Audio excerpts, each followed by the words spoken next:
The famous black belt walked into the corporate gym that morning like he owned the building. His championship belt slung over one shoulder, his laughter echoing off the glass walls before he had even said a single word. His name was Logan Steele, and everyone in the room knew it, because Logan Steele did not enter a place quietly. He scanned the crowd of employees gathered for the company sports day, soaking in the attention, until his eyes landed on a man mopping the floor near the edge of the practice mat. The man wore a faded gray uniform with the company logo stitched crookedly on the chest.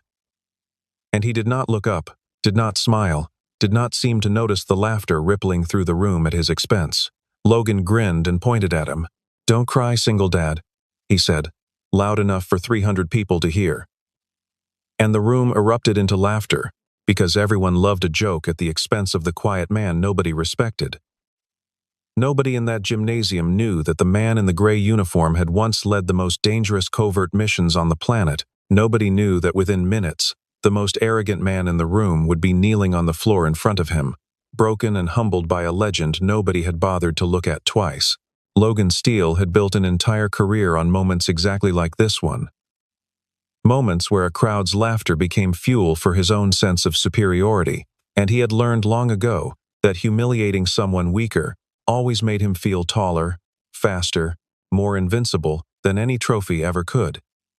He turned in a slow circle, milking the attention, gesturing toward Ethan with the theatrical flourish of a showman who had never once doubted his own legend, and the gymnasium responded exactly the way he expected.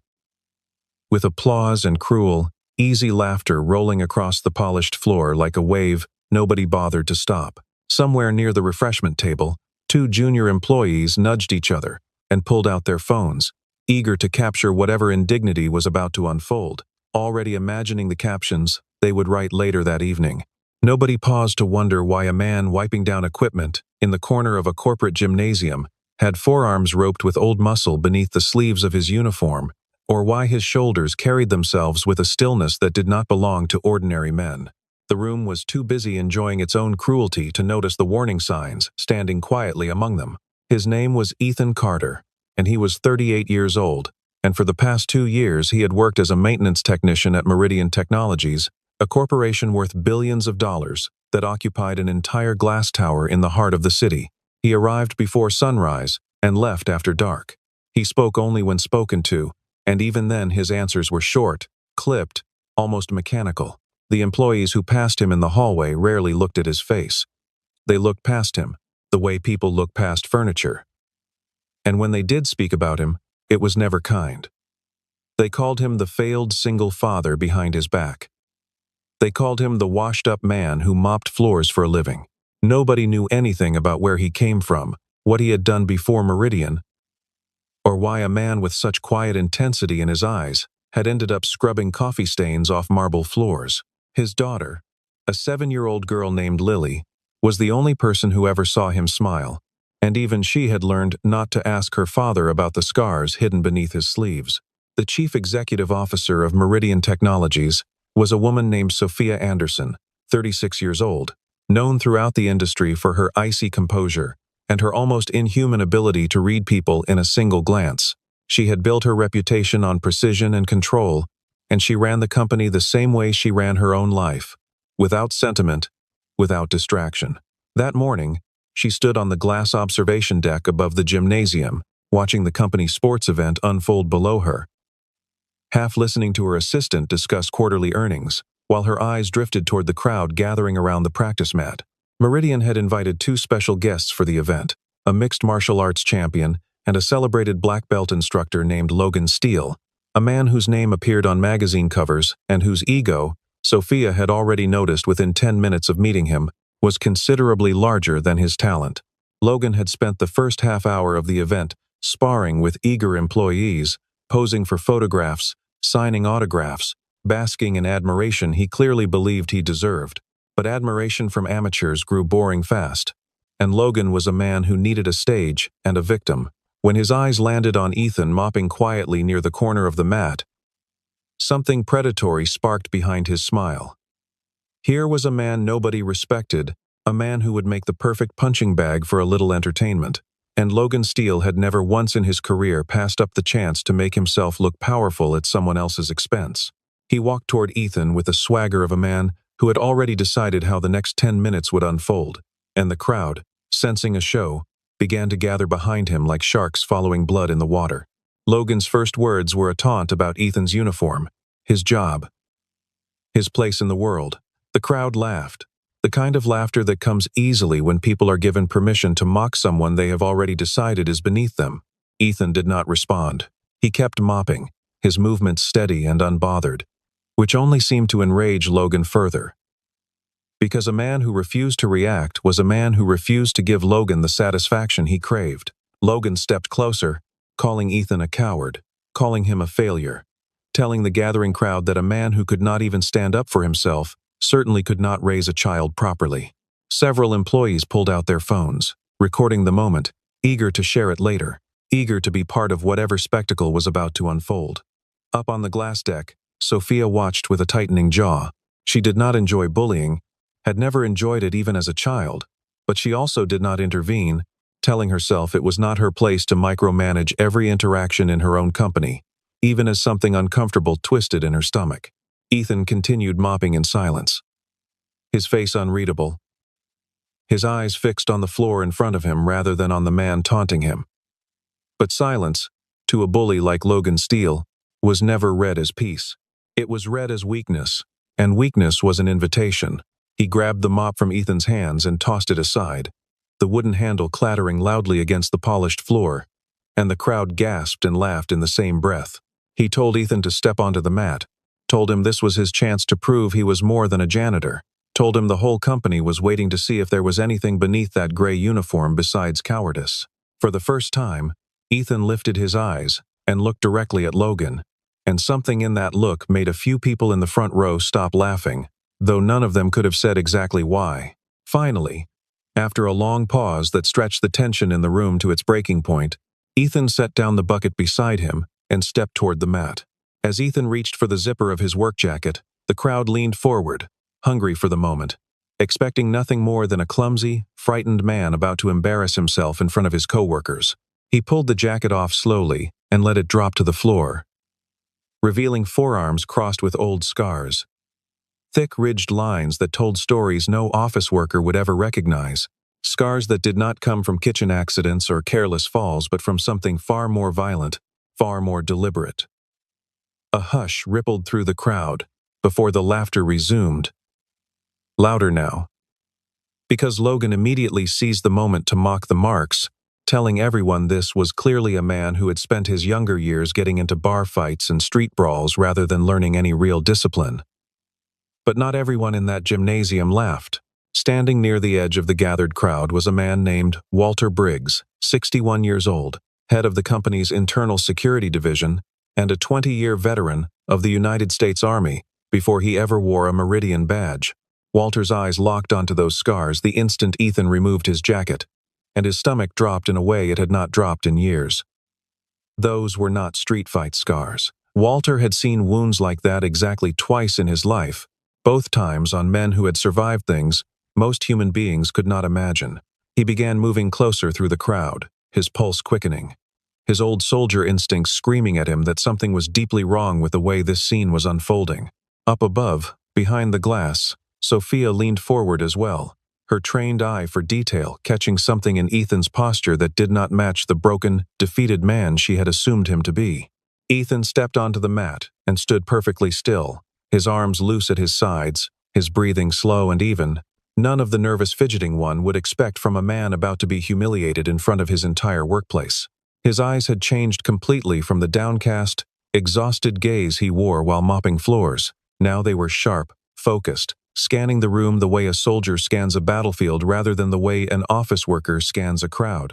A few employees near the front of the crowd noticed the change and grew quiet, an uneasy feeling settling over them that they could not yet name, while others continued laughing and chanting Logan's name, certain the outcome of this match had already been decided before it began. Sophia, still watching from the glass deck above, found herself unable to look away from the stillness in Ethan's posture, a stillness that reminded her in a way she could not yet explain, and of something from a memory she had spent years trying not to revisit. Logan, too consumed by his own performance, failed to notice the shift entirely. He raised his fists, grinning at the cameras recording the moment, and called out one final insult before the so-called friendly match began, telling Ethan that this would be the most embarrassing 2 minutes of his life. The crowd roared its approval, and somewhere in the front row, Walter Briggs felt a cold certainty settle into his bones that the next 2 minutes would not go the way anyone in that room expected. The match began with Logan striking fast, a flurry of practiced, lightning-quick jabs meant to overwhelm an opponent before they could even think to defend themselves. Ethan moved his head just enough each time, a fraction of an inch, never more than necessary, slipping every single strike without throwing a single punch in return. The crowd assumed it was luck, a fluke, a frightened man stumbling backward, and somehow avoiding contact by accident, and they laughed nervously, waiting for the inevitable moment when Logan would finally land a blow. But the blow never came. Logan's frustration began bleeding through his expression, his jaw tightening, his movements growing sloppier and more aggressive, as his ego refused to accept what his body was beginning to understand on some primal level, that the man standing across from him was not an amateur, and was not afraid. Logan abandoned his showmanship entirely, and began throwing techniques meant to actually injure, spinning kicks and elbow strikes that had ended real fights in real competitions.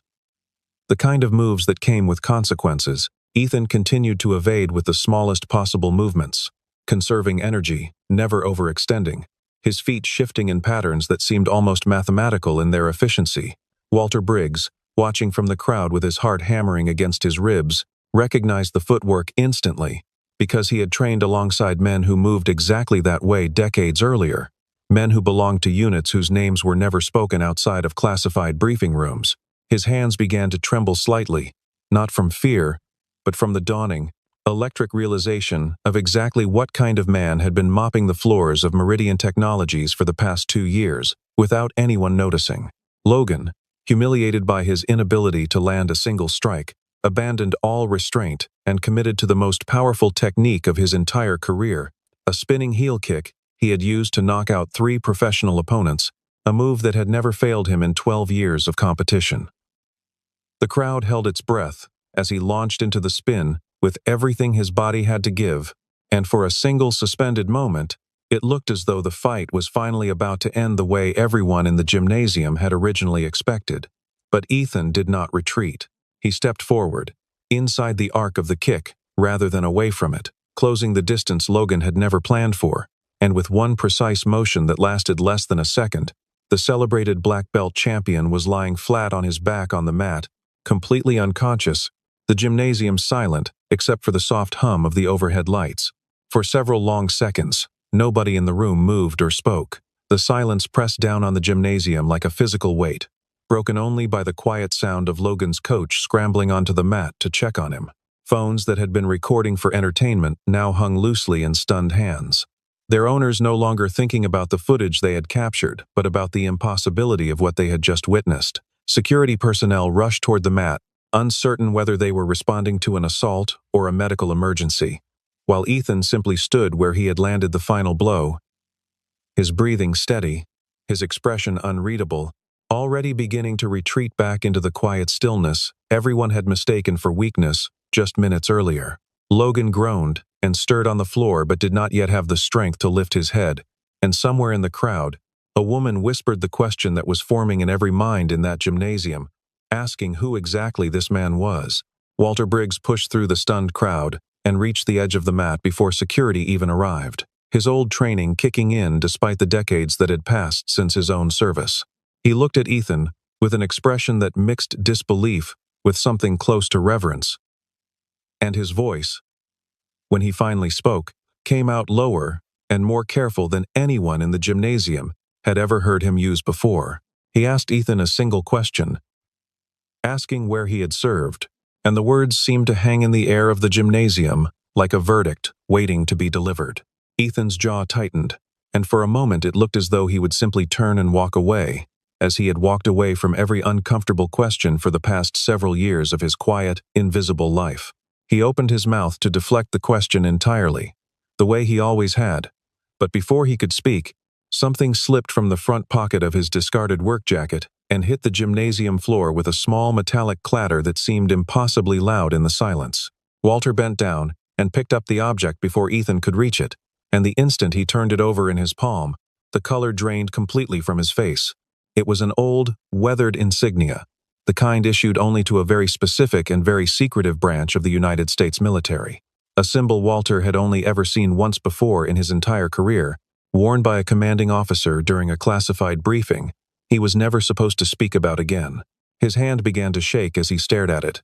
And then, to the astonishment of everyone watching, the 61-year-old security chief straightened his back, snapped his heels together, and stood at full attention in front of a man wearing a maintenance uniform.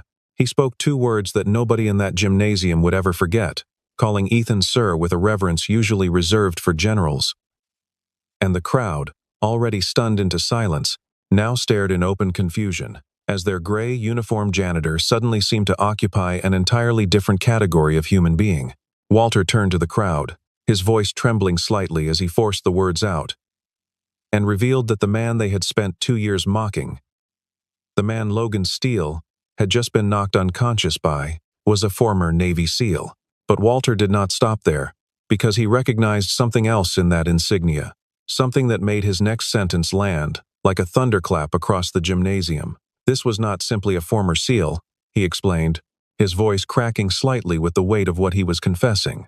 This was the commanding officer of a covert unit, so classified that most active duty service members never even learned its real designation, a man whose missions had shaped outcomes that ordinary people would never read about in any newspaper. The room that had laughed at Ethan Carter minutes earlier now stared at him with the kind of stunned, reverent silence usually reserved for funerals or miracles, unable to reconcile the quiet janitor they thought they knew with the legend now standing in front of them. Behind the glass observation deck, Sophia Anderson had heard every word through the open intercom system. And the moment Walter spoke, Ethan's full name aloud, something cold and electric shot through her chest, a memory she had buried so deeply, she had almost convinced herself it belonged to someone else's life. Her hands gripped the cold metal railing as her mind raced backward. Through years, she rarely allowed herself to revisit, landing on a night that had nearly ended her life on the other side of the world, in a country whose name she still could not say without her pulse quickening. She had been 27 years old, traveling for a business negotiation that had gone catastrophically wrong, trapped inside a compound during a violent hostage situation that international news outlets had covered for exactly 1 news cycle before moving on to the next disaster. She remembered chaos, gunfire, smoke, and then, impossibly, a single figure moving through the darkness with absolute calm, pulling her and several others to safety through routes she still could not fully explain to this day. The man who had saved her that night had never given his name. He had vanished into the confusion of the rescue operation before she could even properly thank him, leaving her with nothing but a blurred memory and a debt she had spent 9 years believing she would never be able to repay. The military had classified the entire operation, refusing to release the identities of the soldiers involved, citing reasons of national security that no amount of money or influence could override, even for a woman who would later become the chief executive officer of a billion-dollar technology corporation. Sophia had built an entire career convincing herself that vulnerability was a weakness she could not afford. Yet some quiet part of her had never stopped wondering about the man who vanished into darkness after saving her life, wondering if she would ever know his name, wondering if he was even still alive. Standing on that observation deck, listening to a security guard reveal the true identity of her own maintenance employee, Sophia felt every carefully constructed wall she had built over the past 9 years begin to crack at once. She immediately requested access to Ethan's confidential personnel file, something her position allowed, but had never once needed to use for an employee as quiet and unremarkable as a maintenance technician. As she scrolled through redacted military records, deployment dates that matched almost perfectly with the timeline burned into her memory, and a service history that read like something out of classified fiction, the pieces clicked into place with a finality that left her breathless. The man currently being stared at by 300 stunned employees on the gymnasium floor below her was the same man who had carried her out of that compound 9 years earlier, The same nameless soldier she had spent nearly a decade wondering about in quiet, unguarded moments she rarely admitted to anyone, including herself. What struck Sophia most powerfully, even more than the impossible coincidence itself, was the discovery that Ethan had never once stepped forward to claim credit for what he had done. Not that night, not in the years since, not even when his own military superiors had recommended him for recognition, he apparently refused to accept. He had simply disappeared from public record entirely after his discharge, vanishing into ordinary civilian life, with the same quiet discipline he had once used to vanish into hostile territory undetected. There were no interviews, no medals displayed anywhere, no acknowledgement that the man who mopped floors in her building had once changed the course of her entire life. Sophia stood frozen at the railing for a long moment, watching the small, gray, uniformed figure below her, and felt something shift inside her chest that she did not yet have the words to describe, something that felt dangerously close to both gratitude and longing. She made a quiet decision in that moment, standing alone above the chaos, that she would not let this man disappear into anonymity twice. Over the following days, Sophia found reasons to be near Ethan that had nothing to do with maintenance schedules or building repairs, though she told herself otherwise every time. She learned that he left work each evening to pick up his daughter Lily from her after-school program, that he cooked dinner for the two of them every night without exception, that he had not taken a single vacation day in the 2 years he had worked at Meridian, as though stillness itself made him uncomfortable. She learned, slowly and carefully, through conversations that always felt like they were circling something neither of them wanted to name directly, that Ethan carried a weight far heavier than the physical scars on his arms.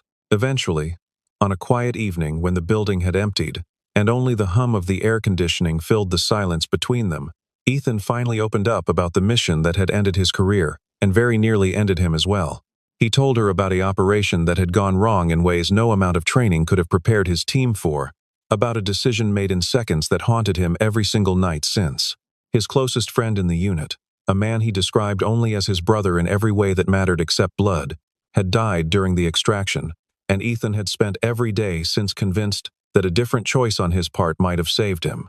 The friend's name was Daniel Reyes, and Ethan still remembered every detail of that final radio transmission, the static crackling between his friend's last words and the silence that followed, a silence he had carried inside his chest for years like a stone he refused to set down. He described the funeral he had attended in a small town in Ohio, standing beside Daniel's young widow and their 2 children, unable to look any of them in the eye, certain that if they truly knew what had happened in those final seconds, they would never have allowed him near the casket at all.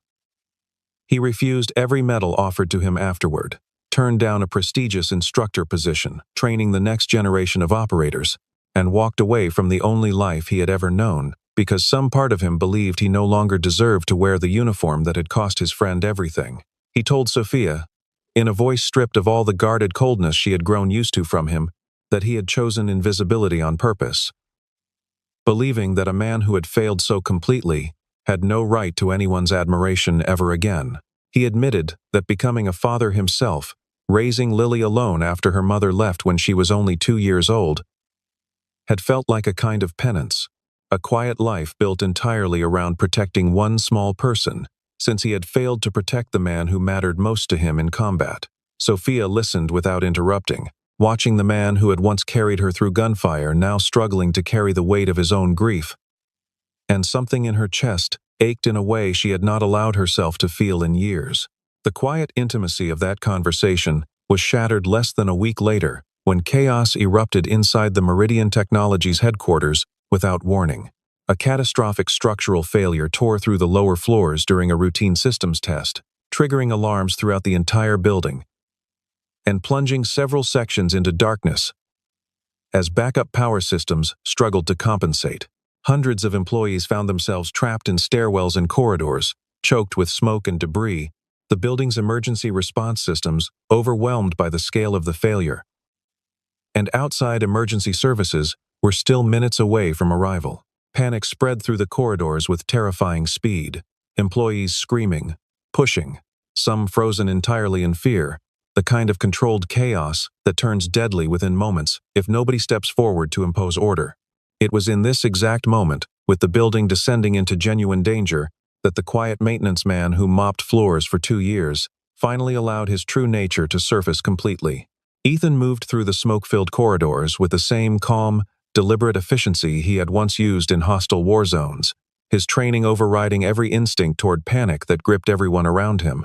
He organized terrified employees into manageable groups within seconds, his voice carrying an authority that silenced screaming and replaced it with focused movement, directing people toward exits that he somehow already understood better than the building's own emergency coordinators.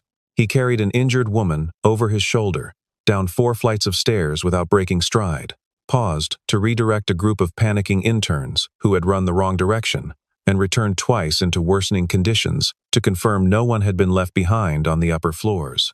From a safe distance near the main entrance, Sophia watched the transformation with tears she did not bother to hide.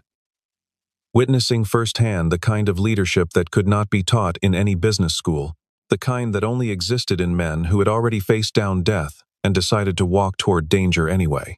As the evacuation neared completion and emergency crews finally began arriving on scene, a horrifying second collapse tore through a section of the eastern wing. The one area Sophia had insisted on personally verifying was clear before leaving the building herself.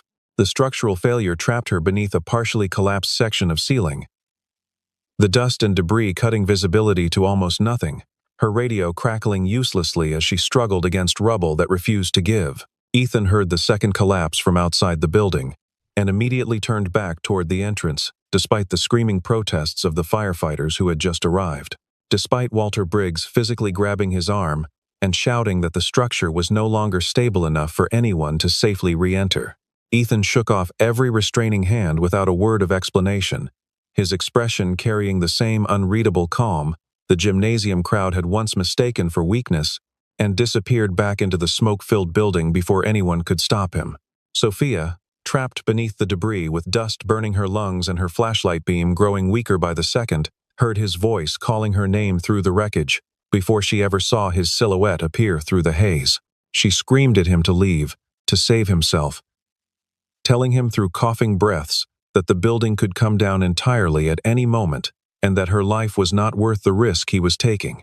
Ethan ignored every word of her protest the same way he had once ignored enemy fire to reach wounded soldiers in combat zones half a world away, working methodically and without panic to clear enough rubble to free her trapped leg.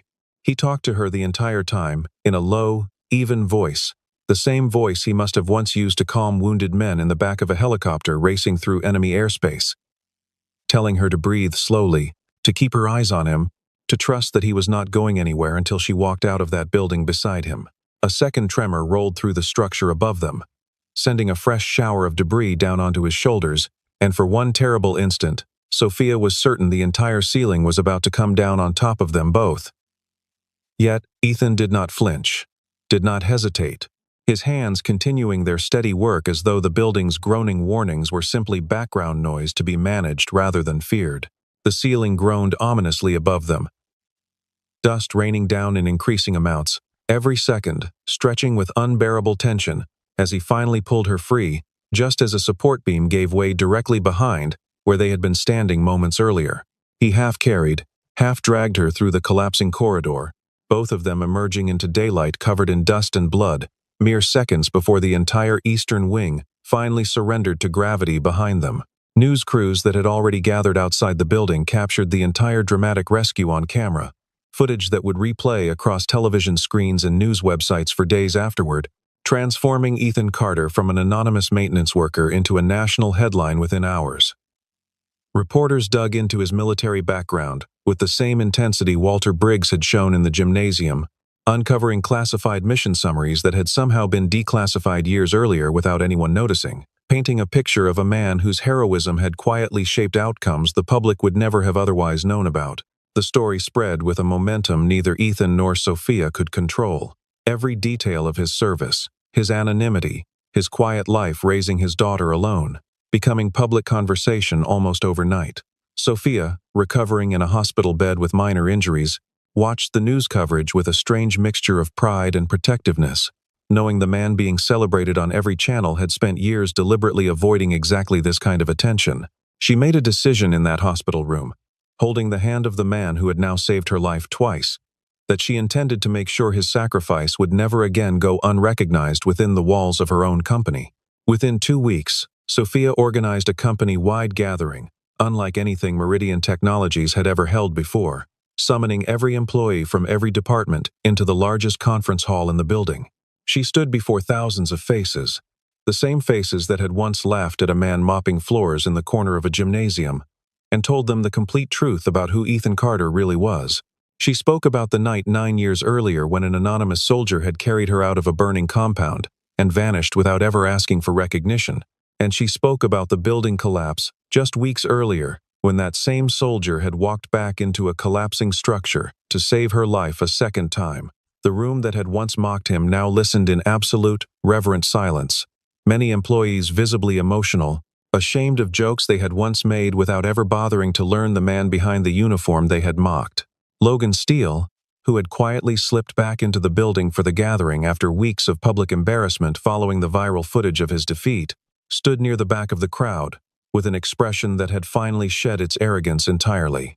When Sophia finished speaking, he walked to the front of the room without being asked, faced thousands of his own followers and fans who had seen the footage of his humiliation, and offered Ethan a public apology that carried none of the showmanship he had built his entire career around.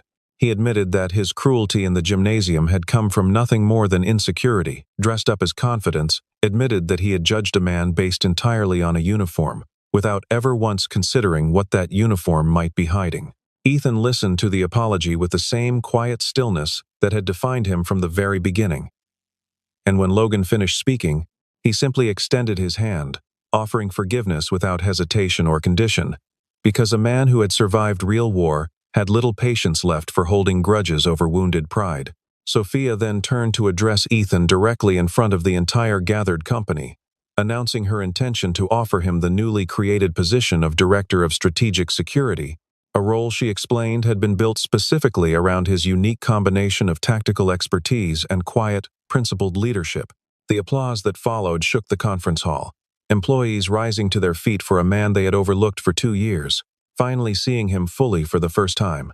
Ethan, uncomfortable with the sudden weight of public attention after years of deliberate invisibility, initially declined the offer, telling Sophia privately afterward that he was not certain he deserved a position of honor after everything that had happened on his final mission years earlier.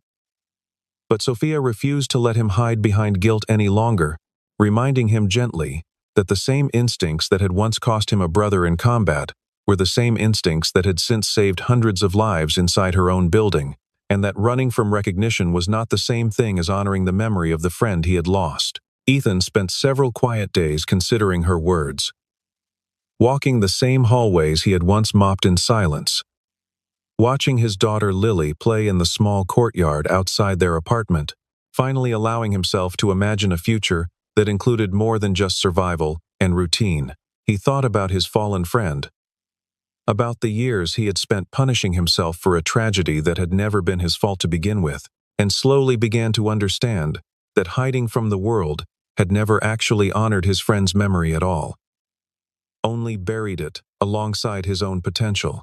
When he finally returned to Sophia's office to accept the position she had offered him, something in his posture had visibly changed, the permanent weight he had carried in his shoulders for years finally beginning to lift, even if only slightly.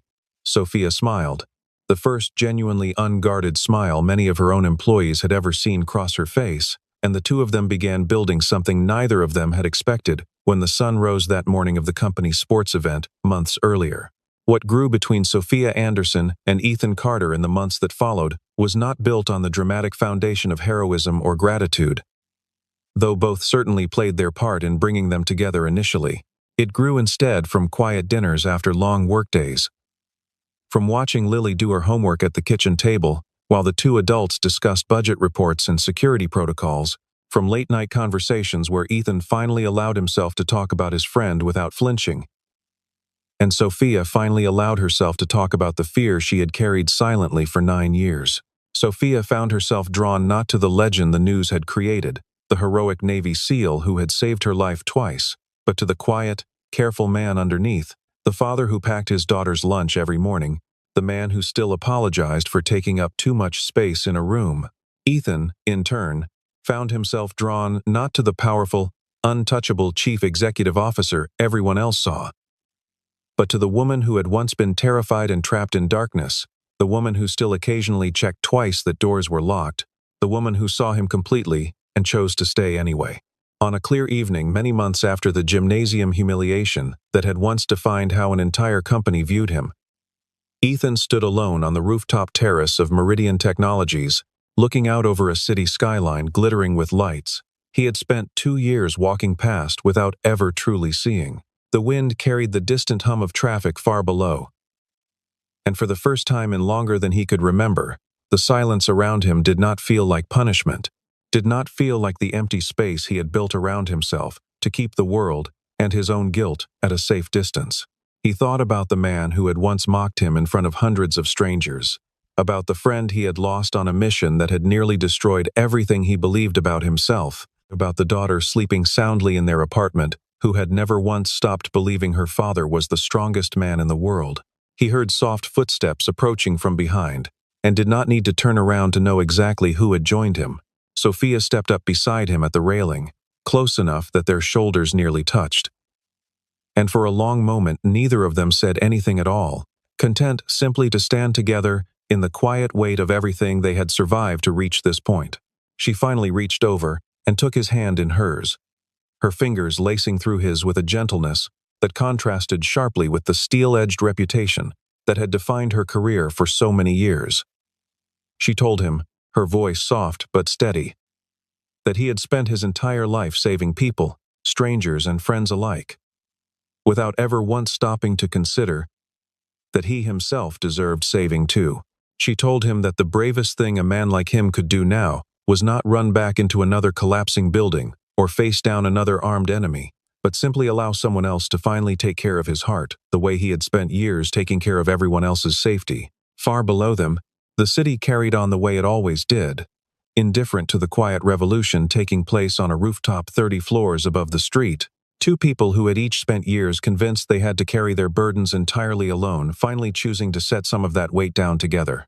Ethan thought of Daniel Reyes in that moment, and for the first time in years, the memory did not arrive wrapped in guilt, but in something closer to gratitude, a quiet understanding that his friend would have wanted exactly this for him, a second chance at the kind of life worth protecting. Ethan turned to look at her then, the city lights reflecting in his eyes.